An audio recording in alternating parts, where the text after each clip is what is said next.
هلا عرفان، اليوم يبي يسوي كبسة دجاج. جيب دجاج. طبعا أول شيء بنزل بصل، البهارات كزبرة ليمون اللي هو اللومي، وبهارات مشكلة مع حبة ماجي. طاحت تحت جيب واحد ثاني، حمسة وننزل الدجاج على طول. طبعا أفضل شيء للدجاج التشويح. الحين نبي ننزل الدجاج نشوحه تشويح. بعد ما شوحت الحين انزل الثوم وانزل فلفل وبملحها وانزل الماء عليها. والحين عاد انزل عليها الماء الحار. طبعا دار ودار عشان التشويحة كلها اللي تحت تطلع، واخليها تطابخ عاد تقريبا 35 دقيقة. يا سلام. الحين حبة ثوم وثلاث لوميات، وعدنا متى؟ بعد 45 دقيقة. طبعا الحين نرفع الدجاج، وهذه تتبيلة للعيش. لا كبينا العيش، شوف هذا الدجاج نرفعه، لا كبينا العيش نرشها على الوجه، شوية هيل وملح وشوية زعفران ولومي اسود. والحين على نار عالية ننزل العيش.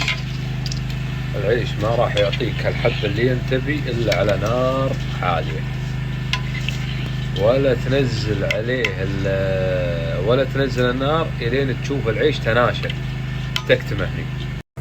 وهذه مرقة عرفان الشهيرة.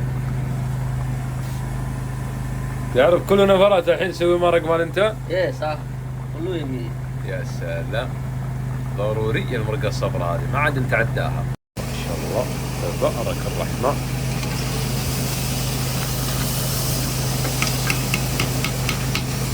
لين يتناشف.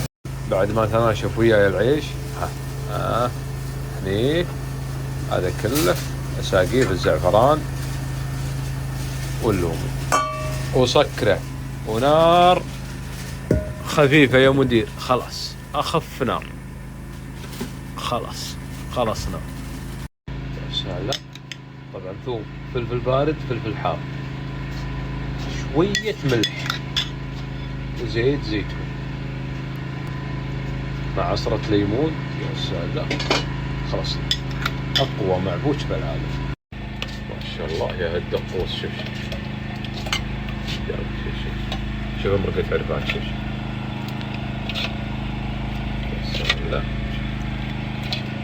اقوى مرقة صفرا ممكن تمر عليك بالعالم. تعال شوف معاي حبة العيش. شوف شلون ذكية. شوف يا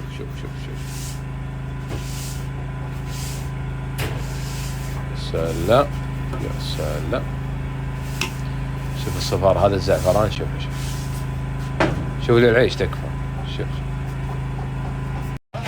ما شاء الله تبارك الرحمن. يا سلام سلم. يا سلام. شوف يا سلام.